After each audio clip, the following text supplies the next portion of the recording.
अब इसलिए हमने लाग लगाया है ताकि हम इस टी को, ठीक है, ये ऊपर जो है जलवा अफरोज है, इसको जरा हम नीचे ले आए ताकि हम इसकी वैल्यू निकाल लें। ठीक है, इस टी को स्टार्ट में ले आएंगे, इसी के लिए हमने सारा जो है ये पहाड़ खोदा है लाग वाला। बिस्मिल्लाहिर्रहमानिर्रहीम, अस्सलाम वालेकुम, welcome students, welcome to my YouTube channel. Students, आज हम class 9th mathematics Punjab text book board की न्यू बुक, उसका चैप्टर नंबर 2 एक्सरसाइज नंबर 2.4 का second last question, second word problem question number 7 solve करने जा रहे हैं। तो हमने वर्ड प्रॉब्लम 6 कर लिया था, आई होप आपको उसकी समझ आ गई होगी। तो क्वेश्चन नंबर 7 की जो स्टेटमेंट है थोड़ी लेंथी है और सोल्यूशन भी थोड़ा सा उससे ज़्यादा है, बट कंसेप्ट वही है, हमने लॉग को यूज़ करते हुए इन क्वेश्चन को सॉल्व करना है।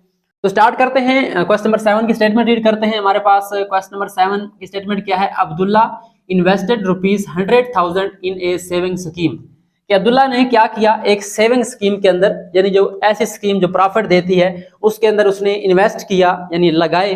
कितने रुपीस? 100,000, यानी 1,00,000 रुपीस लगाए। ठीक है, आगे कहता है and gains interest at the rate of 5% per annum. कि उसने क्या किया? इस रकम को लगा के, गेन्स मतलब होता है हासिल करना, प्रॉफिट हासिल करना, इंटरेस्ट यानी वही आपका प्रॉफिट आ गया, इसको हम सूद कहते हैं। ठीक है, उसने क्या किया? इंटरेस्ट हासिल किया रेट ऑफ 5% पर एनम, यानी एक साल के ऊपर उसने 5% जो है प्रॉफिट हासिल किया। यानी अगर उसने एक साल के अंदर कितने रखे? उसने अगर 100 रुपए रखे हैं तो उसको हर 100 में से 5 रुपए मिलने हैं। ठीक है, उसके बाद क्या कहता है? So that total value of this investment after 2 years is ₹Y।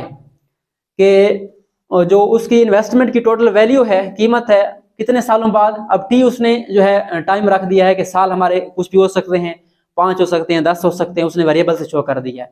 और जो इन्वेस्टमेंट की जो हमारे पास कीमत है वो भी उसने क्या कर दिया? वेरिएबल रख दिया, Y रख दिया। ठीक है, Y जहाँ पे इन्वेस्टमेंट की कीमत है और टी जो है टाइम है।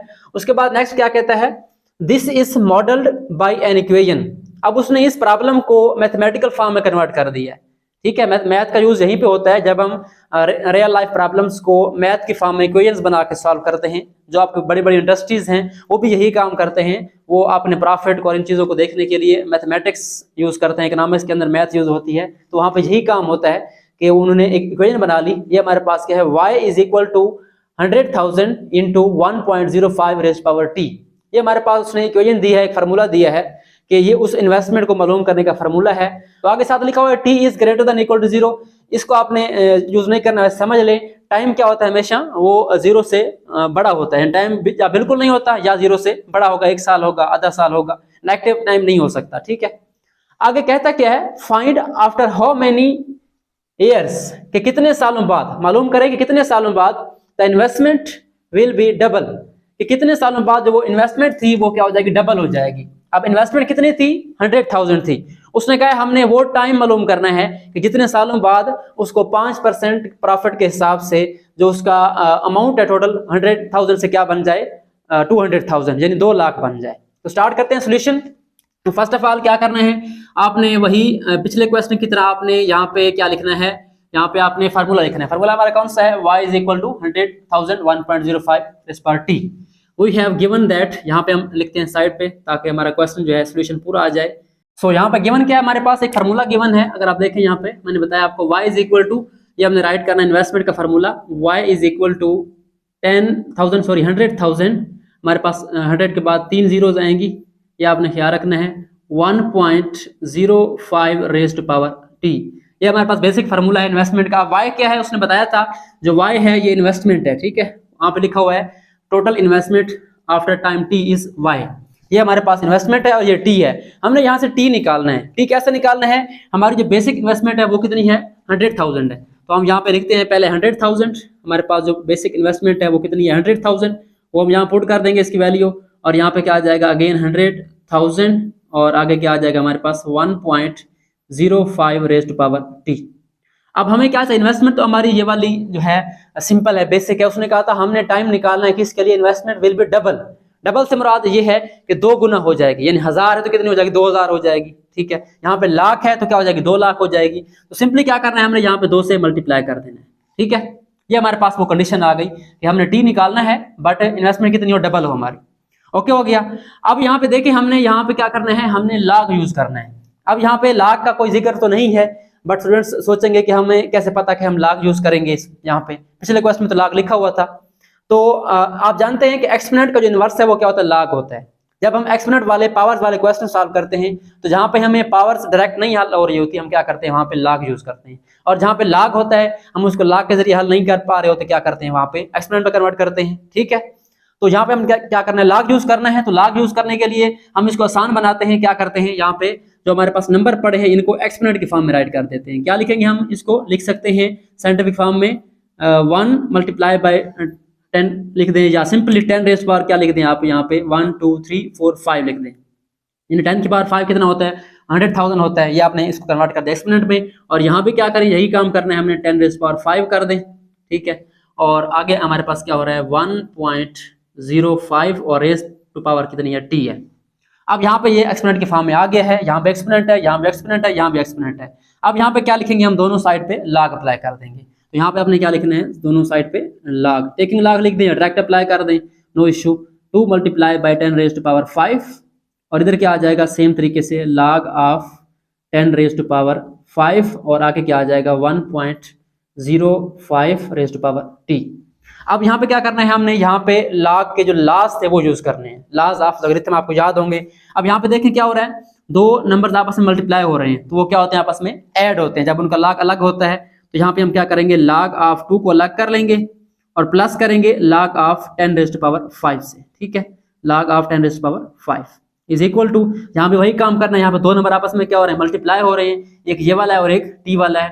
तो यहाँ पे हम क्या करेंगे, दोनों log अलग कर देंगे। log ऑफ हमारे पास क्या आ जाएगा 10 रेज़ टू पावर 5, और इसको ऐड कर देंगे plus log of 1.05 raise to power क्या आ जाएगा, हमारे पास t आ जाएगा। ओके हो गया।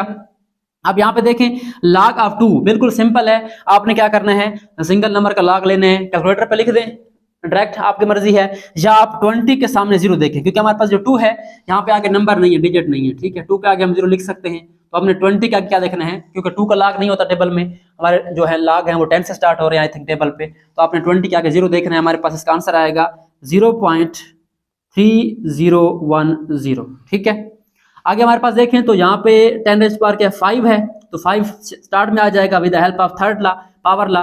तो पावर को स्टार्ट में ले आए और आगे क्या आ जाएगा, log ऑफ 10 आ जाएगा। ओके, यहाँ पे क्या होगा, सेम काम होगा, 5 स्टार्ट में आ जाएगा 5, और log ऑफ क्या हो जाएगा, हमारे पास 10 हो जाएगा, और प्लस वहाँ पे t देखें, t हमारे पास ऊपर पड़ा है। ठीक है, इस नंबर के बेस के ऊपर। अब इसलिए हमने log लगाया है ताकि हम इस t को, ठीक है, ये ऊपर जो है जलवा अफरोज है, इसको जरा हम नीचे ले आए ताकि हम इसकी वैल्यू निकाल लें। ठीक है, इस t को स्टार्ट में ले आएंगे, इसी के लिए हमने सारा जो है ये पहाड़ खोदा है log वाला। log ऑफ हमारे पास क्या आ जाएगा, log ऑफ 1.05 आ जाएगा। ओके हो गया। तो यहाँ पे हम देखें तो 0.3010 सिंपल नंबर है, और आगे प्लस 5 log ऑफ 10।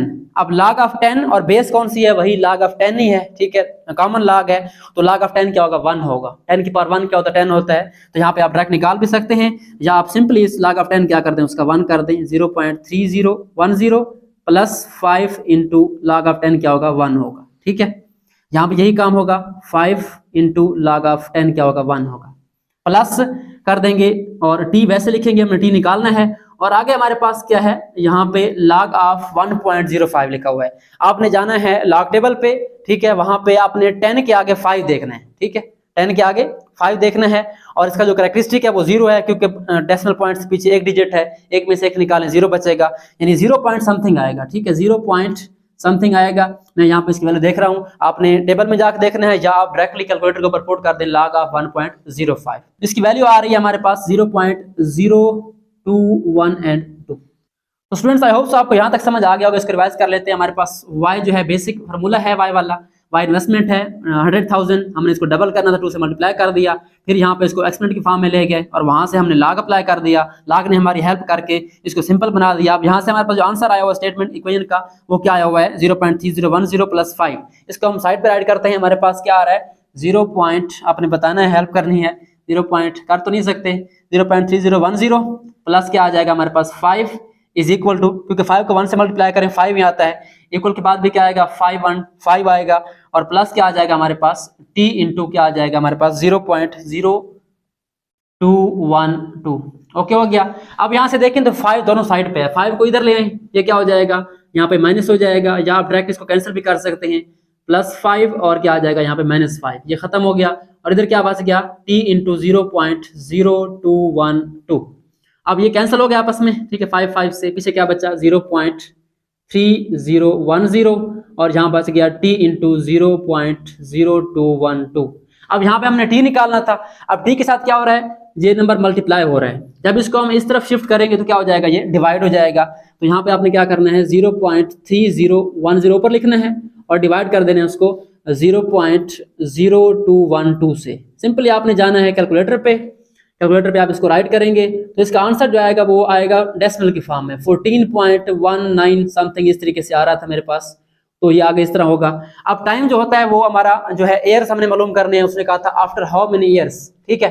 तो हमने इसका आंसर जो है वो होल नंबर में देना है। अब 14.1 है तो हम ऐसा नहीं कह सकते कि 14.1 ईयर्स, ठीक है, 2 ईयर्स। तो हम क्या लिखेंगे, सिंपली अब 14 के बाद डेसिमल पॉइंट है, उसके बाद 1 है, इसको राउंड ऑफ करना है तो 14 हमारा 14 ही रहेगा, 15 की तरफ नहीं जाएगा, ठीक है। तो यहाँ पे आप सिंपली लिख सकते हैं, डायरेक्टली लिख दें या एक स्टेप बाद लिख दें 14, ठीक है। टी हमारा क्या आ गया 14। अब उसने क्या पूछा था, उसने पूछा था find after how many years investment will be double. तो यहाँ पे हम लिख सकते हैं after 14 years will be doubled. ये हमने टाइम निकालना था। आफ्टर 14 ईयर्स हमारे पास इन्वेस्टमेंट है वो क्या होगी, डबल हो जाएगी। आई होप सो आपको ये वाला क्वेश्चन समझ आ गया होगा। थोड़ी सी स्टेटमेंट लेंथी है बट आपने कंसेप्ट समझना है उसका, थोड़ा उसको पढ़ लेना है एक बार गौर से और ये फार्मूला नोट करना है। इस पे आपने जो है क्या करना है, थोड़ा इसको सिंप्लीफाई करके लॉग अप्लाई करके, ठीक है, इसको सॉल्व करना है। सो आई होप सो आपको ये वाला क्वेश्चन समझ आ गया हो, क्वेश्चन नंबर 7। सो आज के लिए इतना ही, मिलते हैं नेक्स्ट वीडियो में जिसमें हम इसका क्वेश्चन नंबर 8 सॉल्व करेंगे। तब तक के लिए अल्लाह हाफिज़, अपना ख्याल रखिए। Thanks for watching and don't forget to subscribe my channel.